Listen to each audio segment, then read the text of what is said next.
All right, kids, Assalamu alaikum. Welcome back to the online class.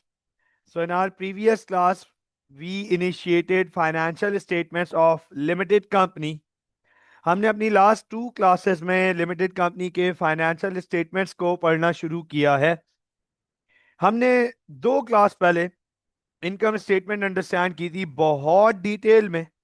इसको understand किया था कि सर लिमिटेड कंपनी की इनकम स्टेटमेंट में क्या क्या चीज़ें आएंगी, किस तरीके से आएंगी, क्या किस तरीके से इसकी अप्रोप्रिएशन बनता है, different types of profit that we need to calculate in a limited company's income statement.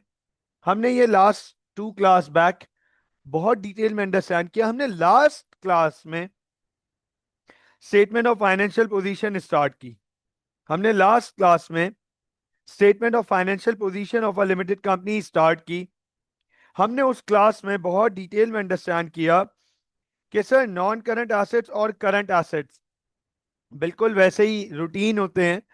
Current asset में सिर्फ फॉर्मेट चेंज होता है, बाकी वर्किंग का कोई डिफरेंस नहीं है. इसके मुकाबले जब हम इक्विटी सेक्शन में आए तो हमने देखा कि there is a huge difference in the equity section of a limited company. Limited company की इक्विटी सेक्शन में एक बड़ा वाजे फर्क मौजूद था और बहुत डिफरेंट थी इक्विटी सेक्शन. तो हमने इसकी इक्विटी सेक्शन को ना सिर्फ फॉर्मेट में अंडरस्टैंड किया बल्कि हमने इसकी पूरी थ्योरी भी अंडरस्टैंड की. पूरी थ्योरी लिखी हमने कि what is equity section of a limited company. तो हमने अंडरस्टैंड किया कि sir equity section of a limited company comprises of two main things, issued share capital and reserves. और रिजर्व में भी दो रिजर्व्स, रेवेन्यू रिजर्व और कैपिटल रिजर्व.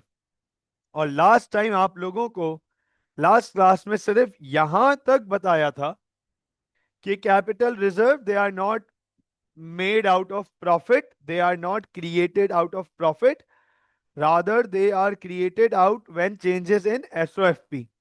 और ये भी बता दिया था कि एज ऑफ राइट नाउ आपको सिर्फ इतना पता होना चाहिए. फिर हमने रेवेन्यू रिजर्व्स की दो एग्जांपल देखी थी, रिटेन प्रॉफिट और जनरल रिजर्व. उनके बारे में आपको सब बता दिया गया था. कैपिटल रिजर्व की दो एग्जांपल दी थी, share premium and revaluation reserve. उनके बारे में आपको कुछ भी नहीं बताया, सिर्फ एग्जाम्पल पता है, आपको नाम पता है मतलब, और ये बताए कि ये प्रॉफिट से नहीं बनते. उसी के साथ हमने statement of changes in equity का बिल्कुल बेसिक लेआउट अंडरस्टैंड किया था. लेआउट कि ये क्या होता है, SOCE. और ये देखा था कि सर ओपनिंग से लेके क्लोजिंग तक, साल के शुरू से लेके साल के आखिर तक इक्विटी के डिफरेंट टूल्स में या कंपोनेंट्स में क्या चेंजेस आ रही हैं. ये हमने ये हम दिखाते हैं statement of changes in equity में. हमने अपनी लास्ट क्लास में ये सारी चीजें डिस्कस की थी. बाकायदा नॉन करंट लाइबिलिटी में आपको एक नई लाइबिलिटी समझाई थी, डिबेंचर्स. तो ये हम लास्ट क्लास में डिस्कस कर चुके थे. आज हम जो कंटिन्यू करने जा रहे हैं, अंडरस्टैंड कीजिएगा, फोकस कीजिएगा. सर आज हम स्टार्ट करने जा रहे हैं different types of shares in at issue. Note कीजिएगा, फोकस कीजिएगा. आज हमारा टॉपिक है different types of shares eight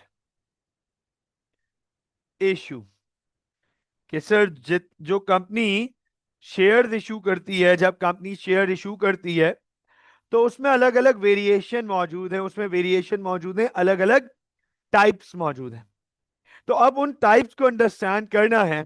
if you guys can recall, हमने फ्यू क्लासेस बैक ये एक टॉपिक इनिशिएट किया था, डिफरेंट वैल्यूज और prices of shares.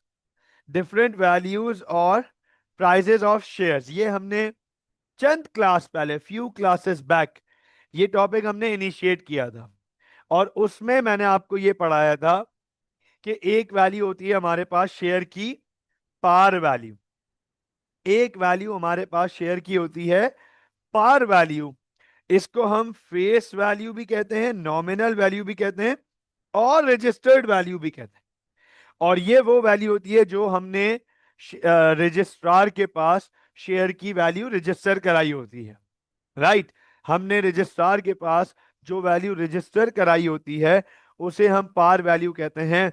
Par value के बारे में दो बड़ी इंपॉर्टेंट चीजें हैं, दो बहुत इंपॉर्टेंट चीजें। पहली, पार वैल्यू कभी चेंज नहीं होती, कभी भी नहीं।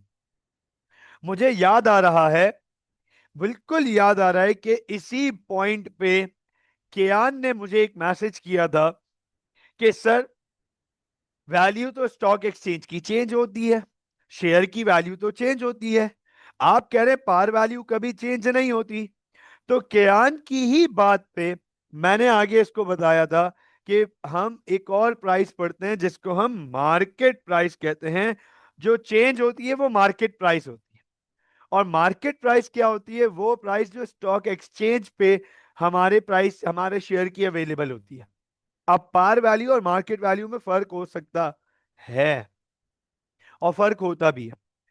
पार वैल्यू के बारे में पहली चीज तो ये थी कि ये चेंज नहीं होती। दूसरी चीज, second thing, par value is used to calculate company's issued share capital। Company ने कितने डॉलर या कितने रुपए के शेयर्स बेच दिए हैं, इश्यू कर दिए हैं, ये पता करने के लिए हम हमेशा पार वैल्यू यूज करते हैं।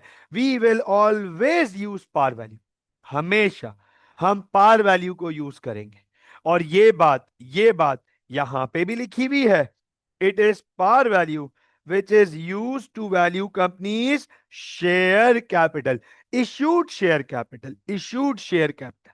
ये बात यहां पे भी लिखी हुई है, आपके लिए कोई नई चीज नहीं होनी चाहिए, फोकस कीजिएगा।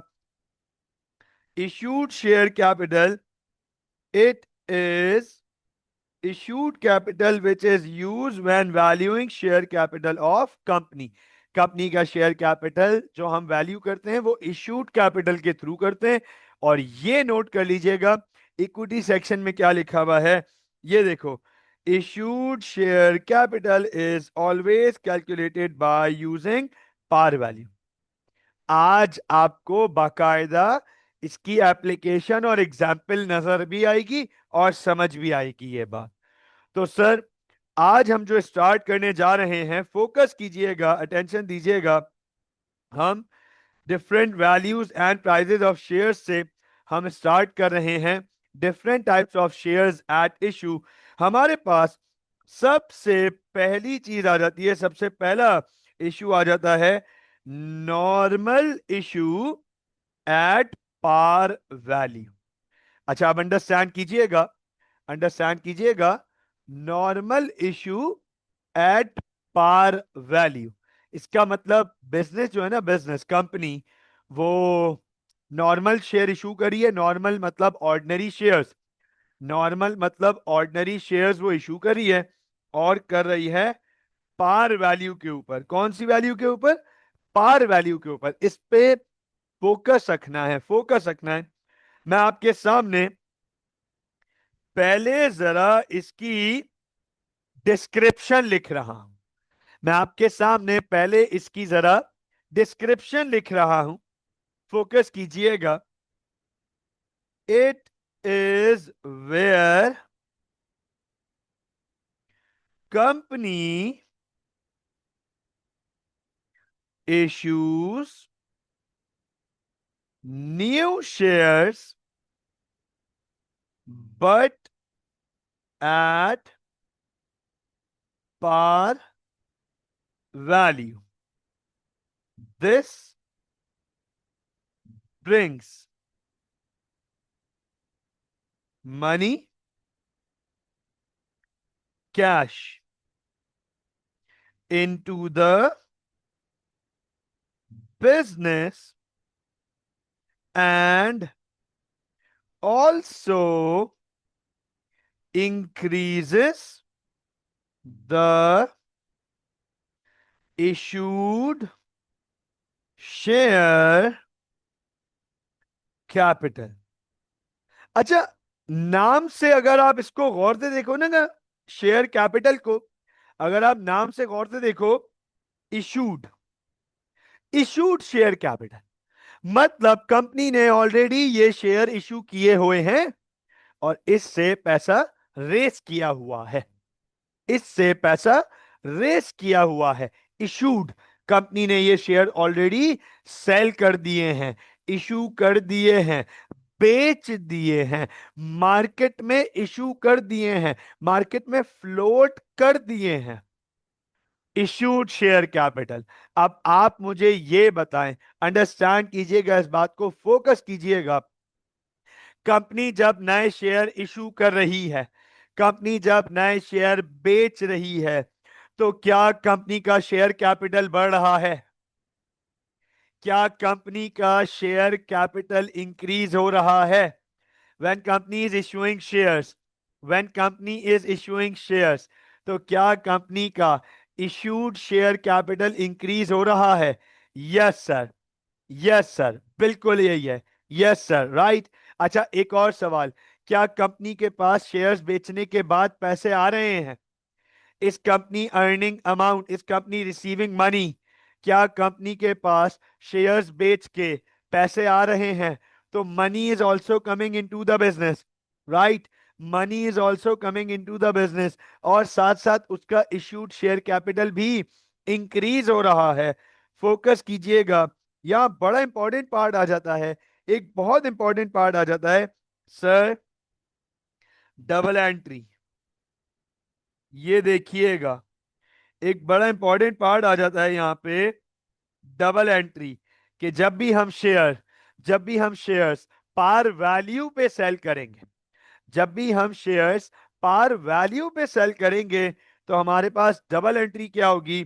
फोकस कर लीजिएगा, नोट कर लीजिएगा सर, डबल एंट्री होगी bank debit.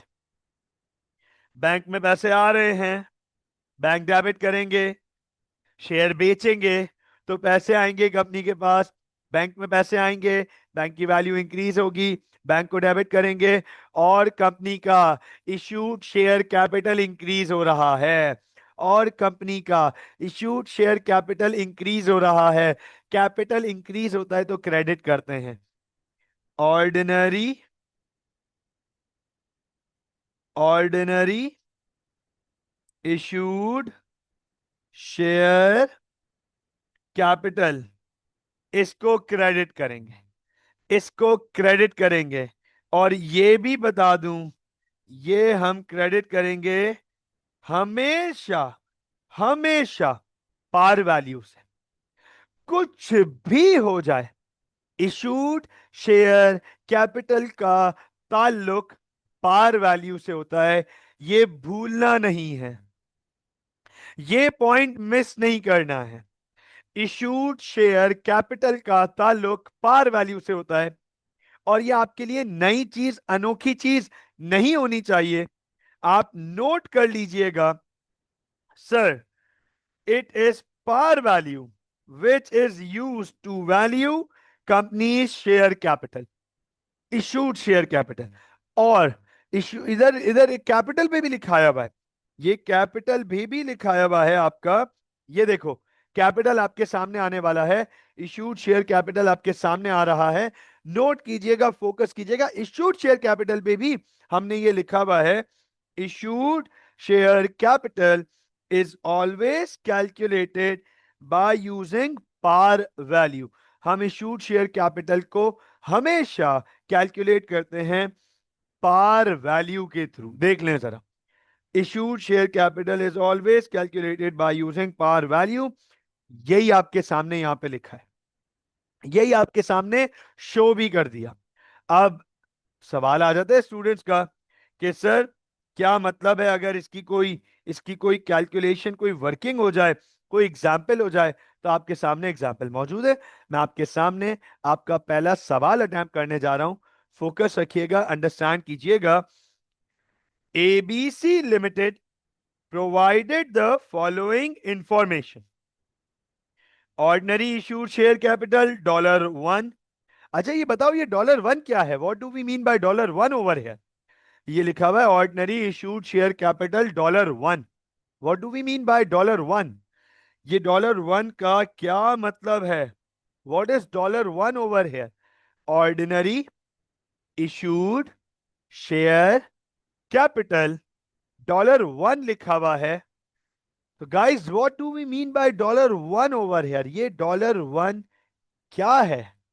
What is this $1 representing? Understand कीजिएगा, फोकस कीजिएगा। सर $1 का मतलब है यहां पर, अंडरस्टैंड कीजिएगा, फोकस कीजिएगा।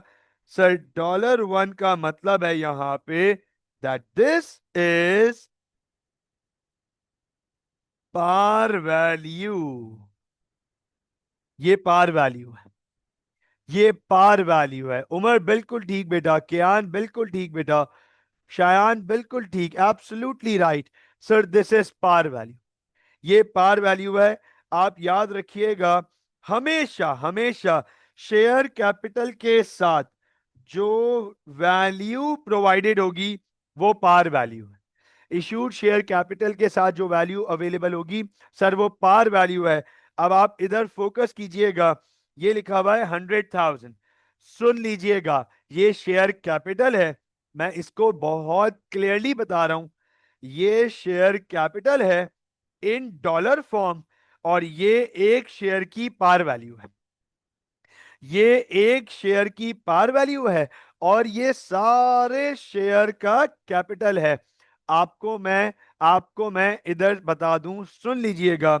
हम इन दोनों को यूज करके, इन दो वैल्यूज को यूज करके हम यहां पर एक वर्किंग कर सकते हैं। एक वर्किंग करने के लायक हो सकते हैं। वो वर्किंग क्या है सर? वो वर्किंग है नंबर ऑफ शेयर्स।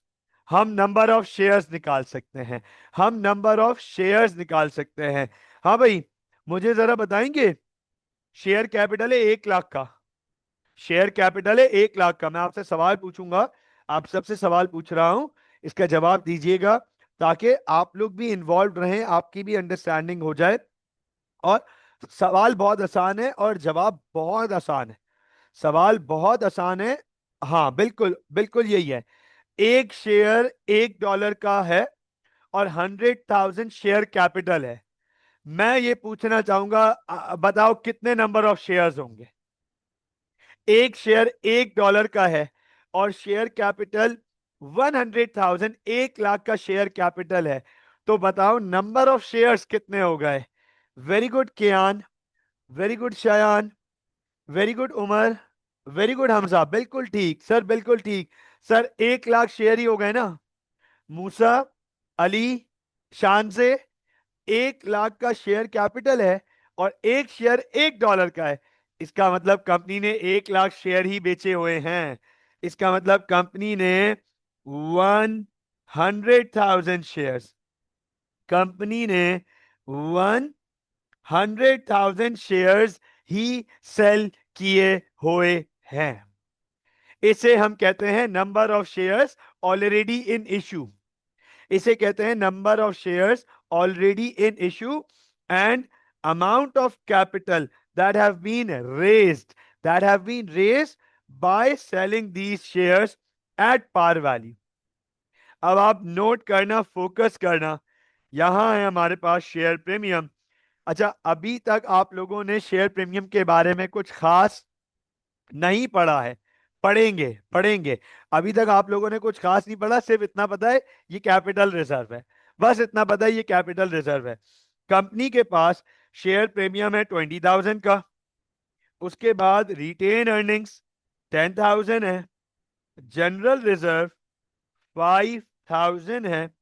आप नोट करो, नोट करें, ये शेयर कैपिटल और ये 3 रिजर्व्स। आप सिर्फ फोकस करो, ये है, ये है हमारे पास शेयर कैपिटल और ये 3 हमारे पास हैं रिजर्व्स, जिनमें से एक रिजर्व कैपिटल रिजर्व है और बाकी दो रिजर्व रेवेन्यू रिजर्व हैं। यही हमने लास्ट क्लास में पढ़ा है। हमारी टोटल इक्विटी आ गई कंपनी की, एबीसी लिमिटेड की टोटल इक्विटी आ गई 135,000। ये देख लीजिएगा सर, कंपनी की टोटल इक्विटी आ गई 135,000। अब हो क्या रहा है, फोकस कीजिएगा। ABC limited decided to issue 15,000 ordinary shares at $1। क्या एबीसी लिमिटेड ने क्या एबीसी लिमिटेड ने कुछ नए शेयर्स बेचने का फैसला किया है? बोलो भाई, यस प्लीज, यस प्लीज। क्या एबीसी लिमिटेड ने कुछ नए शेयर्स बेचने का फैसला किया है? अच्छा बताओ, किस वैल्यू पे बेचने का फैसला किया है? किस वैल्यू पे? किस वैल्यू पे? तो अंडरस्टैंड करना, फोकस कीजिएगा। बिल्कुल ठीक है, बिल्कुल ठीक है, बिल्कुल ठीक है। $1। $1। क्या ये $1 के अलावा भी हो सकती है, चेंज हो सकती है ये वैल्यू? ये वाली वैल्यू जिस वैल्यू पे कंपनी बेचना चाह रही है शेयर, क्या वो वैल्यू चेंज हो सकती है? क्या वो वैल्यू चेंज हो सकती है? तो अब आपके सामने फोकस कीजिएगा। आपके सामने शेयर की एक नई वैल्यू बताने जा रहा हूं। अटेंशन दीजिएगा, फोकस कीजिएगा। आपके सामने शेयर की एक नई वैल्यू बताने जा रहा हूं। नंबर 2, नोट कीजिएगा, फोकस कीजिएगा। Number 2, issued value. ये देख लीजिए, देख लीजिए। Number 2, issued value. अब इशूड वैल्यू क्या होती है? फोकस कीजिएगा, अटेंशन दीजिएगा, फोकस कीजिएगा। It is the value at which shares are issued, sold or offered in the market। एक एक इंपॉर्टेंट पार्ट यहां पर आने वाला है, इस पे अटेंशन दीजिएगा। पार वैल्यू क्या होती है? वो वैल्यू जिस पे रजिस्ट्रार के पास रजिस्टर हुआ है शेयर। पार वैल्यू क्या होती है? वो वैल्यू जिस पे हमारा शेयर रजिस्ट्रार के पास रजिस्टर हुआ है। ठीक है ना? इशूड वैल्यू क्या होती है? वो वैल्यू जिस पर हम मतलब कंपनी शेयर ऑफर करने जा रही है, शेयर बेचने जा रही है, शेयर इशू करने जा रही है। Issued value, issued value. अब इससे रिलेटेड यहां पे एक बहुत इंपॉर्टेंट बात लिखने जा रहा हूं, ये फोकस कर लीजिएगा। इशूड वैल्यू पे ये एक स्टारिक लिख रहा हूं। It can be either eight par value or different from par value। समझ आई ये बात?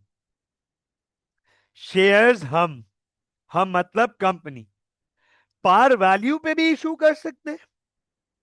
हम शेयर्स को पार वैल्यू पे भी इशू कर सकते हैं और पार वैल्यू के अलावा भी इशू कर सकते हैं, different from par value. It can be different from par value. कहीं किसी किताब में ये नहीं लिखा कि शेयर सिर्फ और सिर्फ पार वैल्यू पे इशू होंगे। नेवर, नेवर, कभी भी नहीं। शेयर्स पार वैल्यू पे भी इशू हो सकते हैं और पार वैल्यू के अलावा वैल्यू पे भी इशू हो सकते हैं। इस सवाल में हमारे पास शेयर्स पार वैल्यू पे इशू हो रहे हैं, ये देख लीजिएगा। तो एबीसी लिमिटेड ने ये डिसाइड किया कि वो 15,000 नए ऑर्डिनरी शेयर्स इशू करेंगे, $1 का एक, $1। इसका मतलब यह है कि वो पार वैल्यू पे कर रहे हैं। तो बच्चों, हमारे इशू का नाम भी तो पार वैल्यू था, हमारे टॉपिक का नाम भी तो यही है, normal issue at par value. तो अब आप अंडरस्टैंड कीजिएगा, फोकस कीजिएगा। कंपनी ने अपने शेयर्स बेचे, पार वैल्यू पे बेचे। कंपनी ने नए शेयर्स बेचे, पार वैल्यू पे बेचे। आइए आपके सामने इसकी डबल एंट्री सॉल्व करते हैं। आपके सामने इसकी डबल एंट्री सॉल्व करते हैं। ये बताएं जरा, कंपनी कितने शेयर इशू कर रही है? जल्दी जल्दी बताइएगा, जल्दी जल्दी बताइएगा। कंपनी कितने शेयर इशू कर रही है? 15,000, राइट, 15,000। हर एक शेयर कितने डॉलर का? हर एक शेयर कितने डॉलर का? $1। $1। कंपनी के पास कितने पैसे आएंगे? कंपनी के पास कितने पैसे आएंगे? कंपनी के पास इससे कितने पैसे आएंगे? 15,000। कंपनी के पास 15,000 आएंगे। पैसे आ रहे हैं, बैंक की वैल्यू बढ़ रही है कम हो रही है? पैसे आ रहे हैं, बैंक की वैल्यू बढ़ रही है कम हो रही है? पैसे आ रहे हैं, बैंक की वैल्यू बढ़ रही है। ये नोट कीजिएगा, फोकस कीजिएगा। Bank account, bank account debit करेंगे 15,000 से। बैंक अकाउंट डेबिट करेंगे 15,000 से। अच्छा ये बताओ, क्या कंपनी नए शेयर्स इशू कर रही है? क्या कंपनी नए शेयर्स इशू कर रही है? तो कंपनी का इशूड शेयर कैपिटल बढ़ेगा। कंपनी का इशूड शेयर कैपिटल बढ़ेगा। Ordinary, ordinary issued share capital credit करेंगे 15,000 से। और ये देख लीजिएगा सर, ये हमेशा पार वैल्यू पर होता है, हमेशा ये पार वैल्यू पर होता है। Every time and any time issued share capital is calculated by using par value. तो सर पार वैल्यू $1 थी, 15,000 शेयर बेचे $1 के हिसाब से, तो इशूड शेयर कैपिटल इंक्रीज हुआ 15,000 से। अब आप मुझे ये बताएं, अब आप मुझे ये बताएं, क्या कंपनी की इक्विटी में चेंजेस आ रही हैं? क्या कंपनी की इक्विटी में चेंजेस आ रही हैं? Is the company equity changing? Yes sir. तो रिवाइज इक्विटी बनानी पड़ती है, रिवाइज्ड इक्विटी बनानी पड़ती है। ये नोट कीजिएगा, फोकस कीजिएगा। यहां आपके सामने बनाने जा रहा हूं रिवाइज्ड इक्विटी। फोकस कीजिएगा, ध्यान दीजिएगा, अटेंशन दीजिएगा। यहां आपके सामने बनाने जा रहा हूं revised equity. Sir revise equity में ये चारों चीजें हमारे पास, ordinary, ordinary issued share capital. अच्छा ये बात याद रखिएगा कि ऑर्डिनरी इशूड शेयर कैपिटल के साथ आप पार वैल्यू जरूर मेंशन करोगे इक्विटी सेक्शन में। आप इक्विटी सेक्शन में उसकी पार वैल्यू जरूर मेंशन करोगे। अच्छा ये बताओ, पहले कितना शेयर कैपिटल था? 100,000। अब 15,000 से और इंक्रीज हो रहा है, तो नया शेयर कैपिटल 115,000 हो गया। बोलो भाई, बोले भाई, is this right? Is this right? नया share capital, the new share capital is now 115,000। Why? पहले 100,000 का कैपिटल था, कंपनी ने 15,000 शेयर और बेचे, उससे $15,000 का कैपिटल और इंक्रीज हुआ। अब ये हो गया 115,000। इसके बाद नोट करना, शेयर प्रीमियम पे कोई फर्क नहीं पड़ा। शेयर प्रीमियम अभी भी 20,000 है। Retained earnings, retained earnings, retain earnings पे भी कोई फर्क नहीं पड़ा 10,000। और जनरल रिजर्व पे भी कोई फर्क नहीं पड़ा, जनरल रिजर्व भी 5,000 रहेंगे। लेकिन कंपनी की रिवाइज इक्विटी हो गई 150,000। मुझे बताएं, is this clear? Hamza, Kian, Musa, Umar, Shayan, is this clear? क्या ये बात समझ आई? क्या ये बात समझ आई? सर ये रिलेटिवली बड़ा आसान और स्ट्रेट फॉरवर्ड पार्ट था। ये था, अंडरस्टैंड कीजिएगा, फोकस कीजिएगा, ये था normal issue at par value, at par value. अब जरा चेक कीजिएगा, अब हमारे पास क्या आने जा रहा है। सर नंबर 2 आ गया, फोकस कीजिएगा। Number 2, normal issue at premium value, at premium value. What do we mean by premium value? क्या होता होगा प्रीमियम वैल्यू? क्या होता होगा? यस प्लीज, ये प्रीमियम वैल्यू क्या होता होगा? What do we mean by premium value? हाँ जी, what do we mean by premium value? ये प्रीमियम वैल्यू क्या चीज है sir? What do we mean by premium value? Normal issue eight premium value. Focus कीजिएगा, आपके सामने इसकी डिस्क्रिप्शन लिखने जा रहा हूं। कोई परेशानी वाली बात नहीं है, डिस्क्रिप्शन लिखने जा रहा हूं, गौर से देखिएगा। Premium value, it is where shares are issued above par value,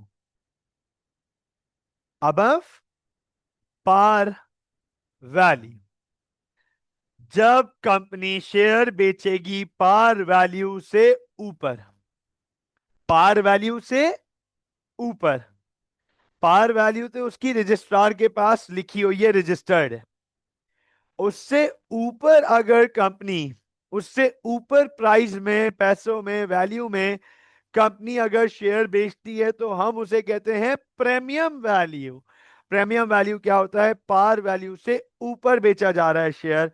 it is where shares are issued above par value, means, note कीजिएगा, फोकस कीजिएगा, means at premium value, at premium value the difference between par and issued value leads to premium value, which results in the creation of share premium reserve। ये देखें जरा, हमजा, कियान, मूसा, उमर, शायान, बच्चों जरा इस point पे focus कीजिएगा, इस पॉइंट पे। पार वैल्यू और इशूड वैल्यू, पार वैल्यू और इशूड वैल्यू के फर्क से हमें मिलती है प्रीमियम वैल्यू। पार वैल्यू जो रजिस्ट्रार के पास रजिस्टर है, पार वैल्यू जो रजिस्ट्रार के पास रजिस्टर है, इशूड वैल्यू जिसपे हमने शेयर इशू किए हुए हैं, इशूड वैल्यू जिसपे हमने शेयर इशू किए हुए हैं, उनके डिफरेंस से हमें मिलेगी प्रीमियम वैल्यू। और प्रीमियम वैल्यू की मदद से बनता है शेयर प्रीमियम रिजर्व। जी एग्जैक्टली, बिल्कुल मूसा यही है। पार वैल्यू और इशूड वैल्यू का जो डिफरेंस आता है उसे प्रीमियम वैल्यू कहते हैं। तो ये देखो, इशूड वैल्यू पे आपके सामने क्या लिखा हुआ है, ये देखना जरा। It can be either at par value, issued value या तो पार वैल्यू पे हो सकती है, और डिफरेंट फ्रॉम पार वैल्यू, और डिफरेंट फ्रॉम पार वैल्यू। तो अब आप ये देखें, आपके सामने यहां पर एक डिस्क्रिप्शन लिखने जा रहा हूं, नोट कीजिएगा। यहां पर एक और स्टारिक लिख रहा हूं, if issued value is greater than, greater, more, higher than par value, than par value, it will result in premium value, it will result in premium value। तो जो डिफरेंस है पार और इशूड का, और अगर इशूड वैल्यू ज्यादा है, पार से ज्यादा है, तो जितनी ज्यादा है वो प्रीमियम है, वो प्रीमियम वैल्यू है। और ये भी देख लीजिएगा, प्रीमियम वैल्यू आपको हेल्प करती है शेयर प्रीमियम रिजर्व बनाने में। शेयर प्रीमियम रिजर्व बनता है प्रीमियम वैल्यू की वजह से। सवाल आ जाता है स्टूडेंट्स का, सर इसकी क्या डबल एंट्री होगी? सवाल आ जाता है स्टूडेंट्स का, सर इसकी क्या डबल एंट्री होगी? नोट कीजिएगा, फोकस कीजिएगा, डबल एंट्री, इसकी डबल एंट्री। अच्छा एक बात बताओ, एक बात मुझे बताओ, कंपनी शेयर बेच रही है, पैसे आ रहे हैं या जा रहे हैं? बताओ, कंपनी शेयर बेच रही है, पैसे आ रहे हैं या जा रहे हैं?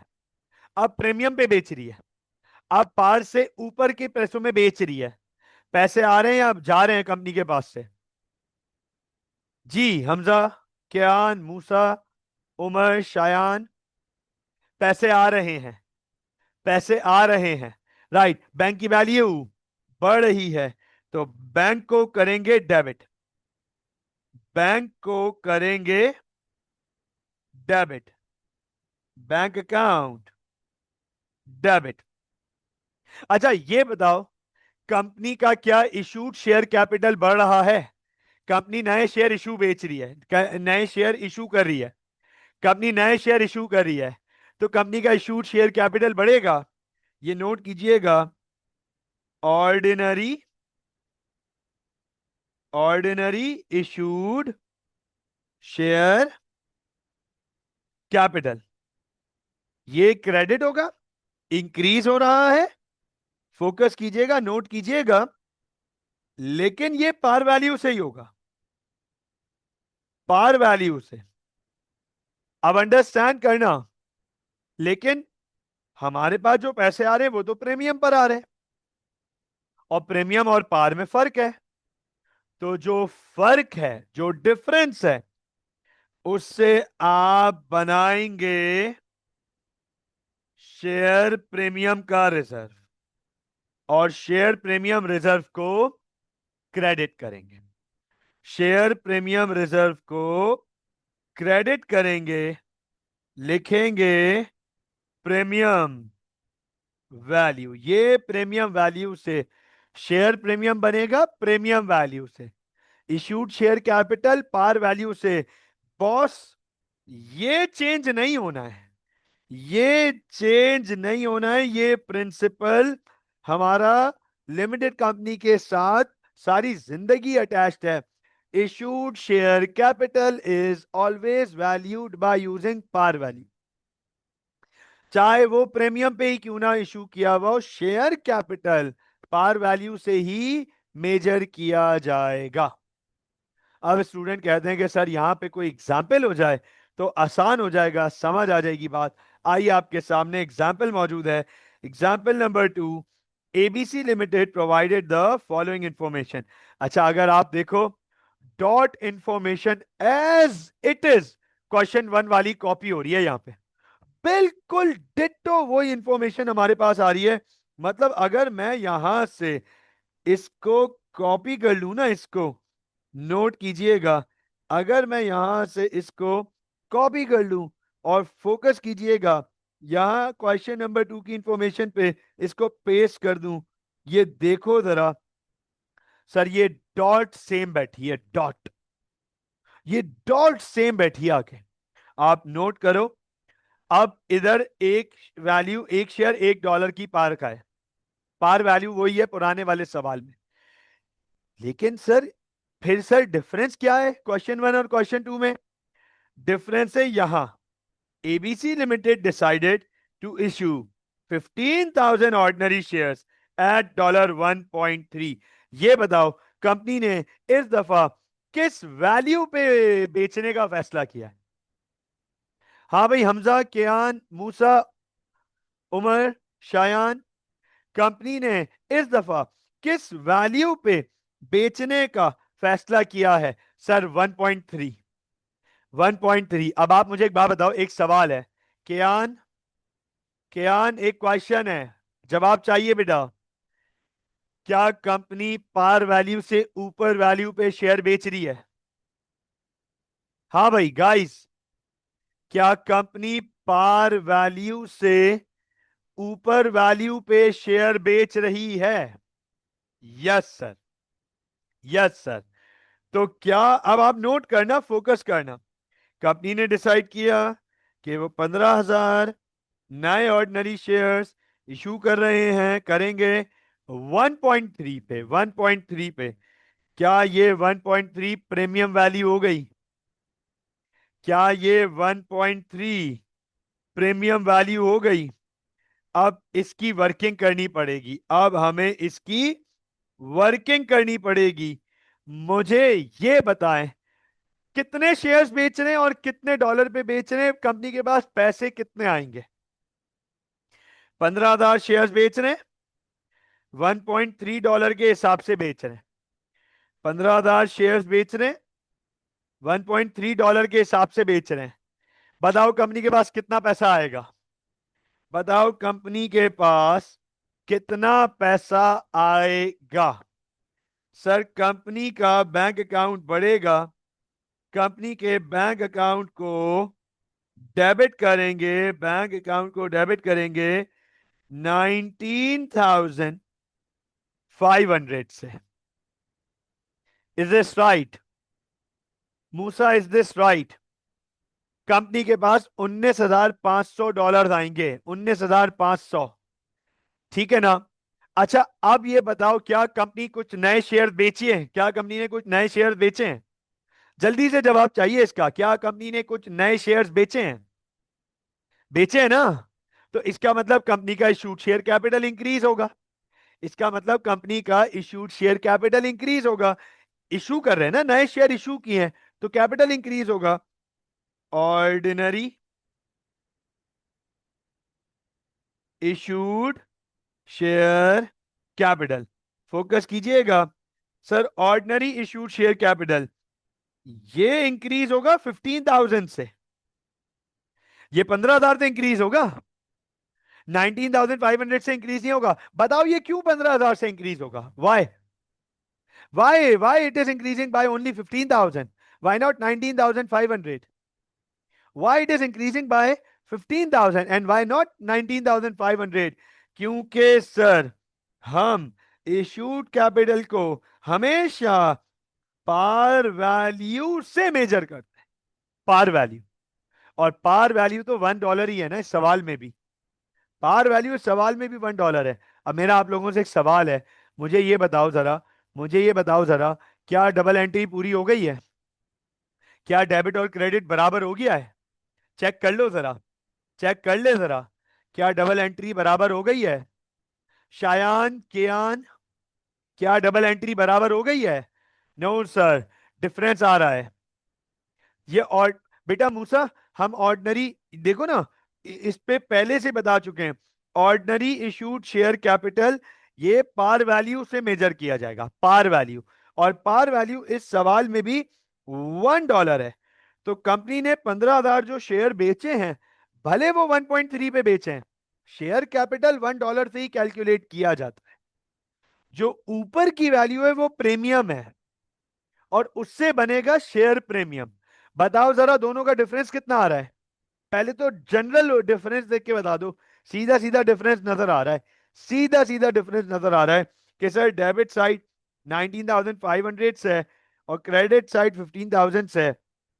4,500 का डिफरेंस आ रहा है, ये जाएगा शेयर प्रीमियम रिजर्व में। अब मैं आप लोगों के सामने आप लोगों के लिए एक वर्किंग करके दिखा रहा हूं ताकि आपको ये कंफर्मेशन हो जाए। और ये हमेशा प्रीमियम वैल्यू से बनाया जाएगा, प्रीमियम वैल्यू। अब आप मुझे ये बताएं, हमजा, कियान, मूसा, उमर, शायान, गाइस जल्दी जल्दी जवाब देंगे, इसका फौरन जवाब देंगे तो आसानी रहेगी, क्विकली अंडरस्टैंडिंग आ जाएगी, इसकी क्विक अंडरस्टैंडिंग हो जाएगी। इस कंपनी की पार वैल्यू कितनी है? इस कंपनी के शेयर की पार वैल्यू कितनी है? What is the par value of this company shares? $1। ये कितने में बेच रहे हैं? इन्होंने ये 15,000 शेयर कितने में बेचे? इन्होंने ये शेयर 15,000 शेयर कितने में, कितने पे बेचे? 1.3 पे, राइट, 1.3। क्या पार वैल्यू से ऊपर बेच रहे हैं? क्या पार वैल्यू से ऊपर बेच रहे हैं? कितना ऊपर बेच रहे हैं? How much? How much? How much? कितना ऊपर? 0.3। केयान परसेंट में नहीं लेंगे हम, वैल्यू वैल्यू 0.3, परसेंट में नहीं, 0.3। और कितने शेयर्स हैं? कितने शेयर्स हैं? 15,000 शेयर हैं। हर शेयर पे 0.3 का प्रीमियम है। जरा मल्टीप्लाई करके वैल्यू पता कर लो, मल्टीप्लाई करके वैल्यू पता कर लो, खुद कैलकुलेटर उठा लो और वैल्यू देख लो। 15,000 इंटू 0.3, 4,500। 4,500 ये शेयर प्रीमियम में जाएगा, ये शेयर प्रीमियम में जाएगा।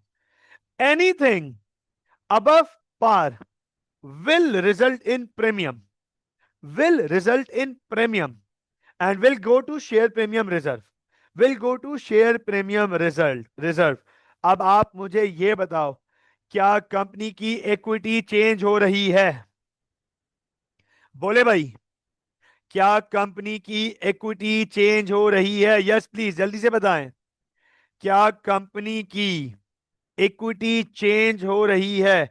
यस सर, बिल्कुल चेंज हो रही है। मैं आपके सामने, फोकस कीजिएगा, मैं आपके सामने कंपनी की रिवाइज्ड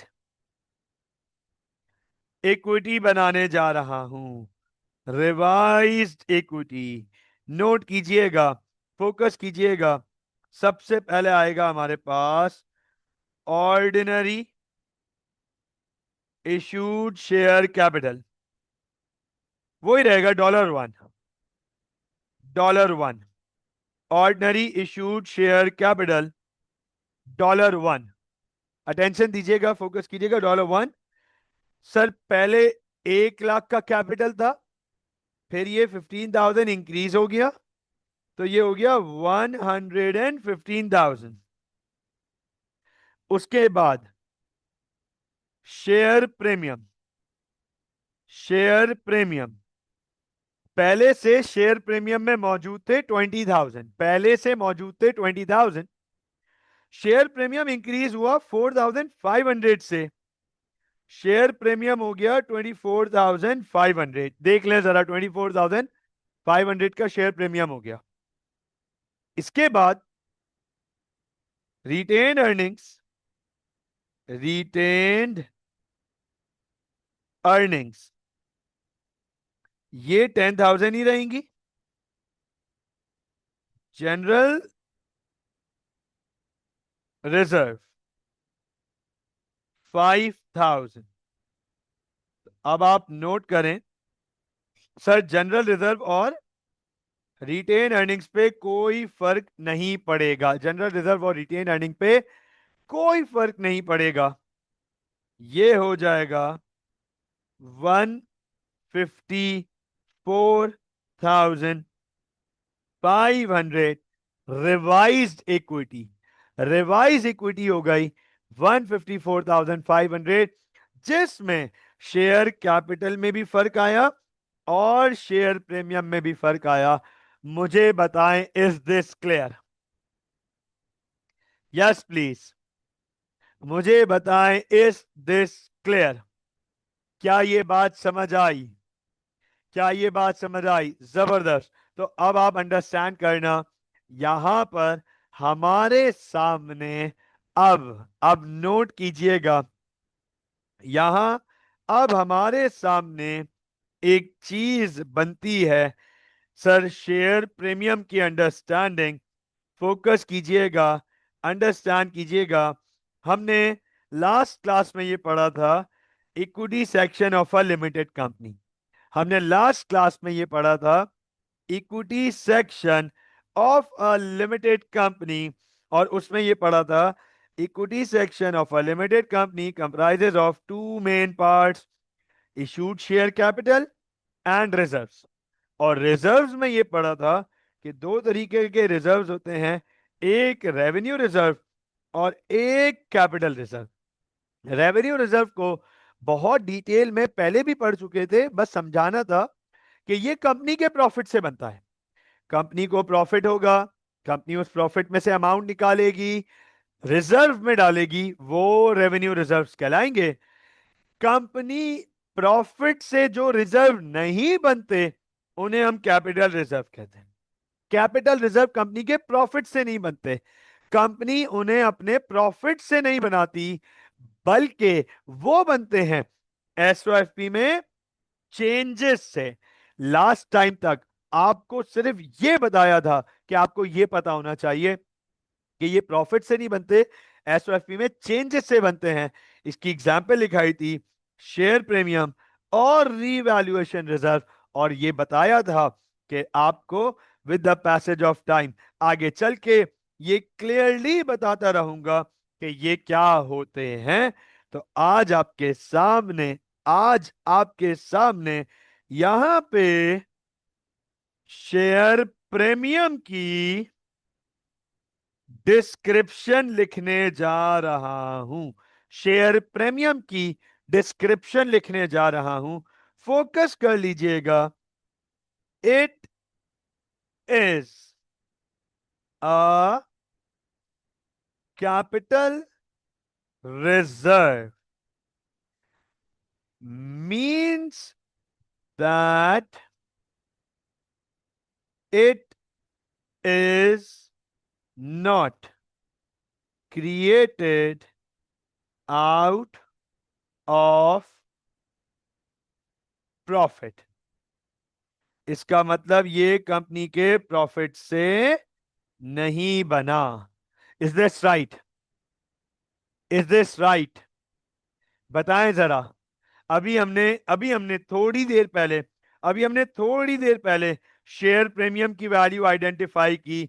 हमने शेयर प्रीमियम में कुछ पैसे डाले, कुछ अमाउंट डाली शेयर प्रीमियम में। क्या ये प्रॉफिट से बना है कंपनी के? क्या ये प्रॉफिट से बना था कंपनी के? नहीं सर, नहीं सर, प्रॉफिट से नहीं बना था। जब कंपनी ने अपना शेयर जब अपना शेयर पार से ऊपर बेचा, पार से ऊपर बेचा। अच्छा सुन लो, सुन लो, बहुत दफा स्टूडेंट्स इसको मिसअंडरस्टैंड करते हैं कि सर ये भी तो प्रॉफिट है, ये भी तो प्रॉफिट है कि कंपनी अपने पार वैल्यू से ऊपर वैल्यू पे शेयर बेच रही है।